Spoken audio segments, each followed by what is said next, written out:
હું શશિકાંતભાઈ તેજવાણી, માતૃશાળા કન્યા વિદ્યાલય ભુજ. માતૃછાયા યુટ્યુબ ચેનલમાં આપનું હાર્દિક સ્વાગત છે.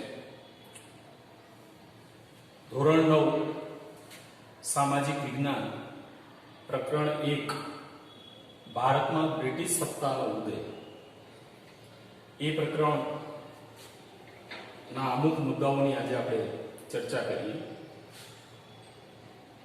સૌથી પહેલા ભારત સાંસ્કૃતિક દ્રષ્ટિએ, આધ્યાત્મિક દ્રષ્ટિએ અને ભૌગોલિક દ્રષ્ટિએ ખૂબ સમૃદ્ધ દેશ, જેનાથી આકર્ષાય અને અનેક વિદેશી પ્રજાઓનું ભારતમાં આગમન થયું.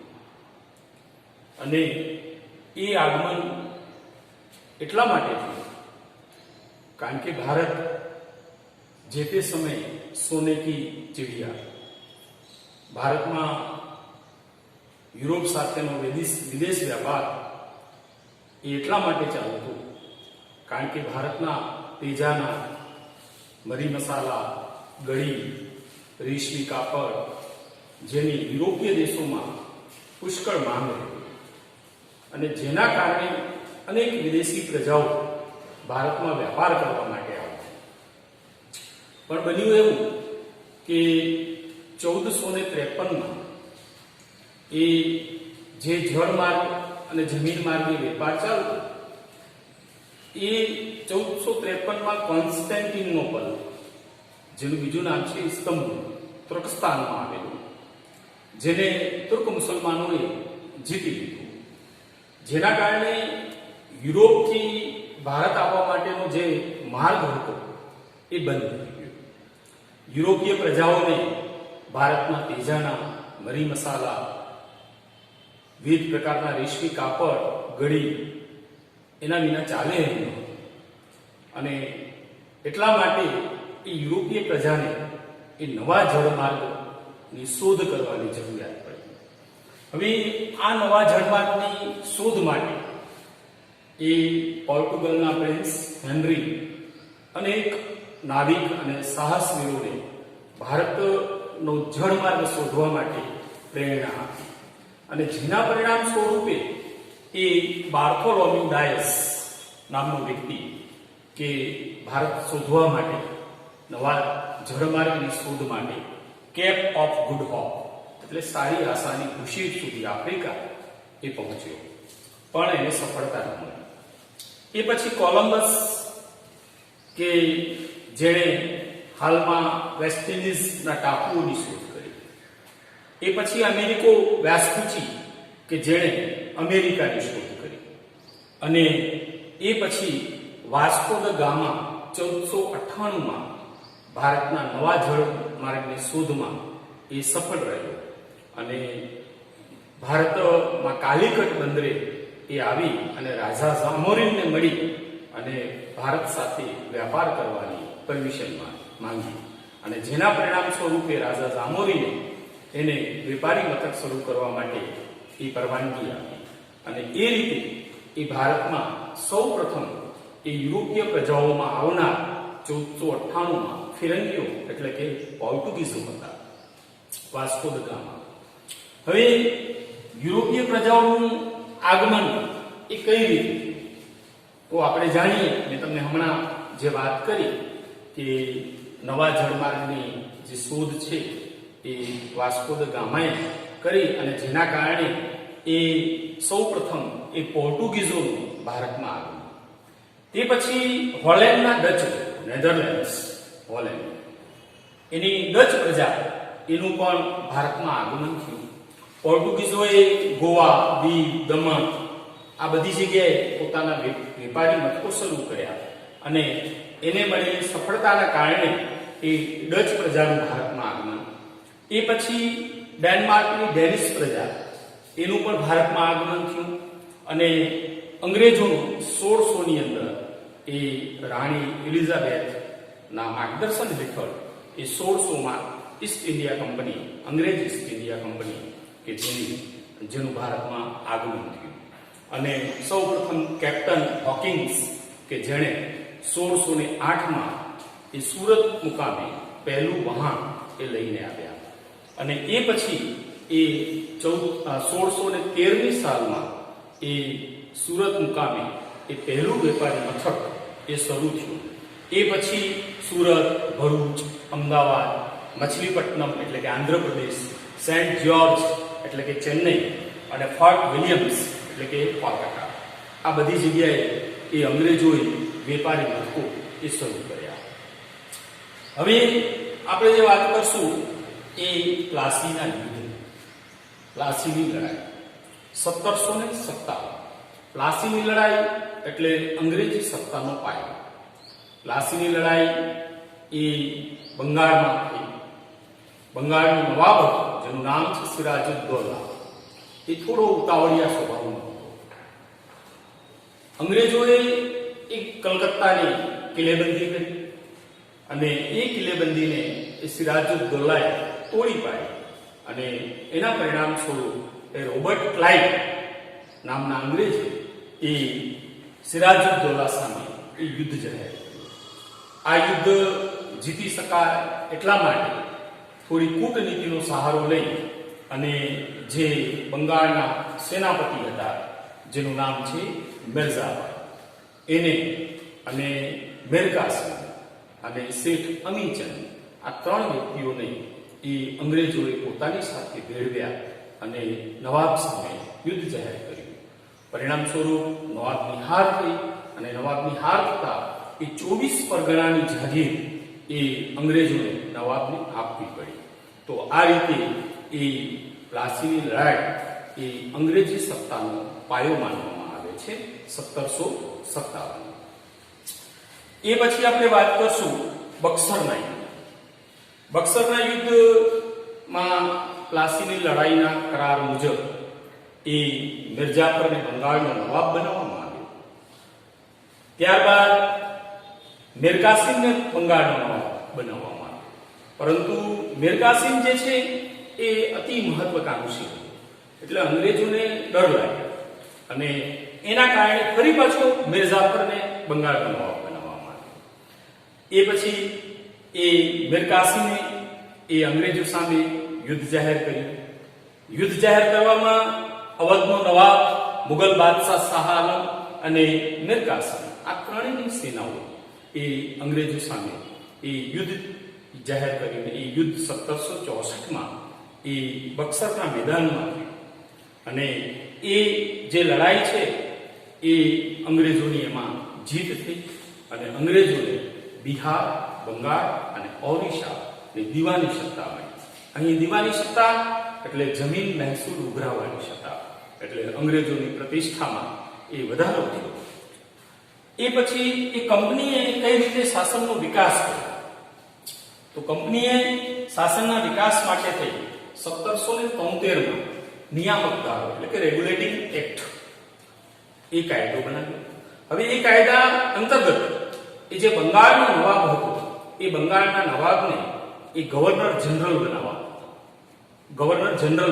આવ્યો અને એ ગવર્નર જનરલ ના માધ્યમથી એ મુંબઈ, મદ્રાસ અને ચેન્નઈ ના જે ગવર્નરો છે એ એના અંતર્ગત રહ્યા અને એ રીતે જે છે એ પ્રથમ ગવર્નર જનરલ તરીકે વોરન હેસ્ટિંગ્સ એ આવ્યો. વોરન હેસ્ટિંગ્સે એ પ્રથમ મરાઠા વિગ્રહ મરાઠાઓ સાથે કર્યો. એ પછી હૈદર અલી સાથે દ્વિતીય મૈસૂર વિગ્રહ કર્યો અને એમાં એની જીત થઈ. એ ના સમયમાં એ કંપની શાસનનો વિસ્તાર થયો. ત્યારબાદ કોર્નવાલિસ એ આવ્યું ગવર્નર જનરલ તરીકે, જેણે ટીપુ સુલતાન સાથે ત્રીજો મૈસૂર વિગ્રહ કર્યો. ટીપુ સુલતાનને મૈસૂર વાઘ તરીકે ઓળખવામાં આવે છે. તો આ જે છે એ ત્રીજો મૈસૂર વિગ્રહ એ કોર્નવાલિસના એ સમયમાં થયો. એ પછી સર જ્હોન સો એ ગવર્નર જનરલ બન્યો. સર જ્હોન સો એ તટસ્થતાની નીતિ અપનાવી અને એ પછી એ વેલેસ્લી ગવર્નર જનરલ તરીકે આવ્યો. વેલેસ્લીએ એ સહાયકારી યોજના અપનાવી. અચ્છા, આ સહાયકારી યોજના એટલે શું? સહાયકારી યોજના અંતર્ગત એ અંગ્રેજો કોઈ પણ રજવાડાઓને, કોઈ પણ દેશી રાજ્યોને એ લશ્કરી મદદ કરશે. સાથે એક અંગ્રેજ પ્રતિનિધિ કાયમ માટે એના દરબારમાં રહેશે. તમામ લશ્કરનો ખર્ચ જે તે રાજાને અથવા નવાબને ઉઠાડવાનો રહેશે. એ સાથે કોઈ પણ રાજ્ય અંગ્રેજોની પરવાનગી વગર એ ક્યાંય પણ યુદ્ધ કે સંધિ કરી શકશે નહીં. તો આવી સહાયકારી યોજના કે જેને બીજી ભાષામાં મીઠા ઝેર સમાન ઓળખવામાં આવે છે, અને આ યોજના અંતર્ગત એ વેલેસ્લીએ એ ભારતમાં એ અંગ્રેજી શાસનનો વિસ્તારનો વ્યાપ વધાર્યો અને એ રીતે એ કંપની નો વિસ્તાર એ વધ્યો. એ પછી હેસ્ટિંગ્સ નામનો વ્યક્તિ એ ગવર્નર જનરલ બન્યો. હેસ્ટિંગ્સના સમયમાં લશ્કરમાં ગુરખાઓની ભરતી કરવામાં આવી. સાથે હેસ્ટિંગ્સે પિંધારાઓ સાથે પણ યુદ્ધ કર્યું અને એના સમયમાં પણ કંપની શાસનનો પુષ્કળ એ વિસ્તાર. ત્યારબાદ વિલિયમ બેન્ડિંગ ઉદાર કંપનીએ જે વિસ્તાર કર્યો હતો એ વિસ્તારને વધુ મજબૂત કરવા માટે નહીં, પણ આપ જેને કહી શકીએ કે હવે પછી એ કંપની કોઈ શાસન વિસ્તાર નહીં કરે એવું માની અને એણે ઉદારતાની નીતિ અપનાવી. એનો મતલબ કે એના સમયમાં કોઈ રાજ્ય વિસ્તાર થયો નહીં. એ પછી એ ડેલહાઉસી એ ગવર્નર જનરલ બન્યો. ડેલહાઉસી અત્યંત મહત્વકાંક્ષી, સાથે સુધારાવાદી પણ ખરો.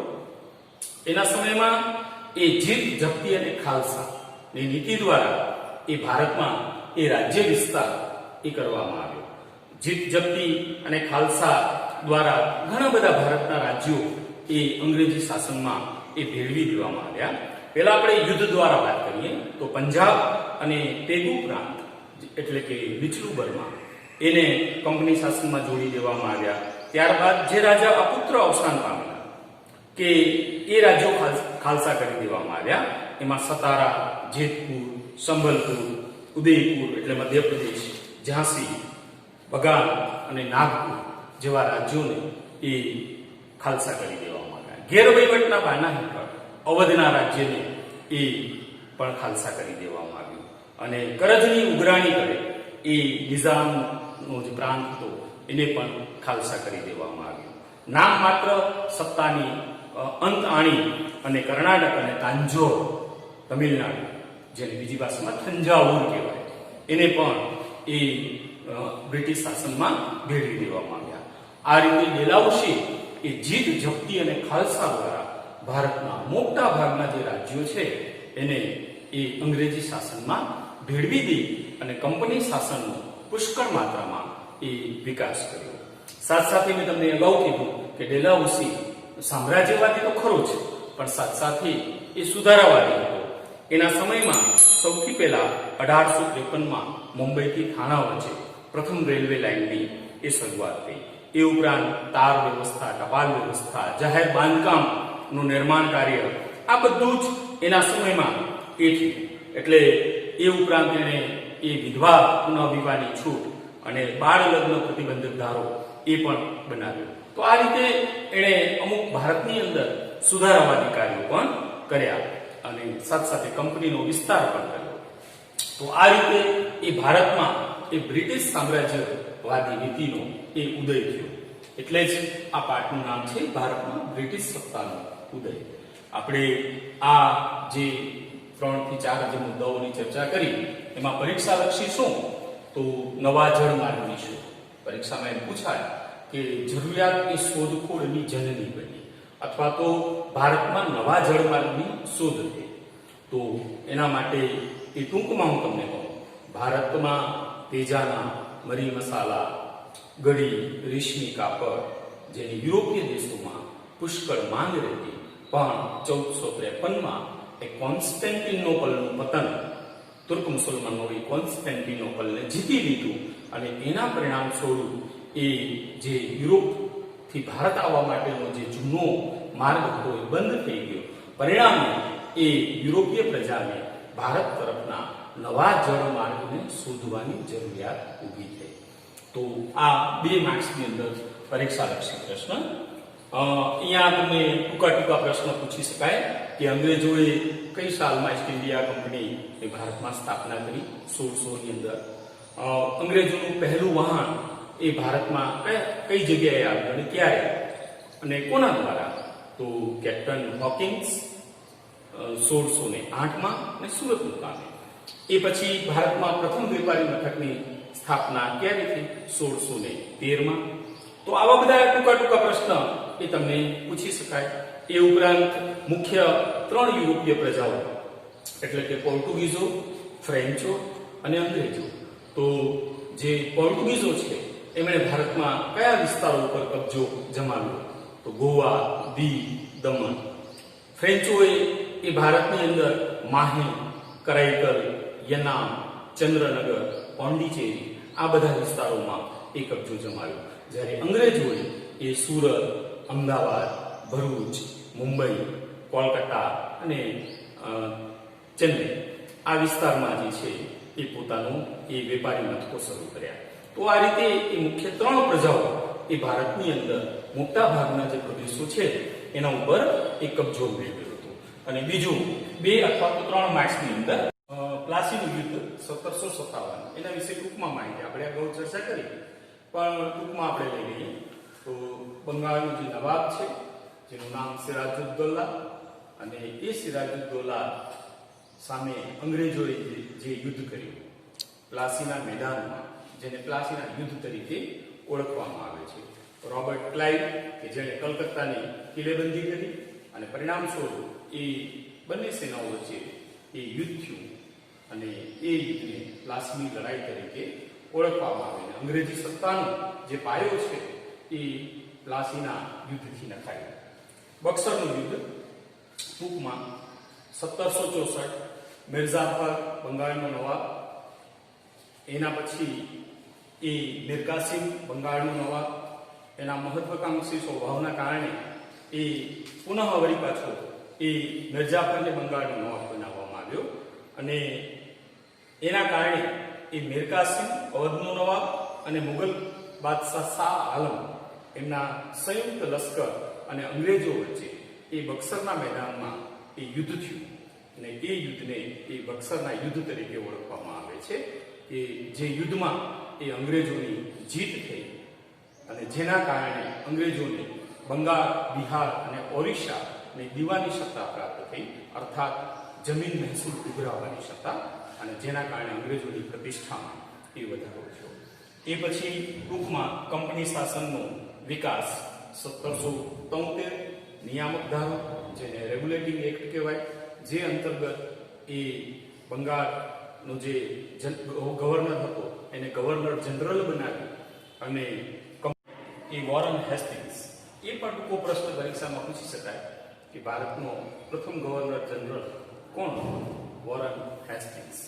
એના પછી એ કોર્નવોલિસ, સર જ્હોન સોર, વેલેસ્લી, હેસ્ટિંગ્સ, વિલિયમ બેન્ટી અને લાસ્ટમાં ડેલહાઉસી. અને અહીંયા આ પ્રશ્ન બહુ અગત્યનો છે. ડેલહાઉસી એ સામ્રાજ્યવાદીની સાથે સાથે એ સુધારાવાદી હતો.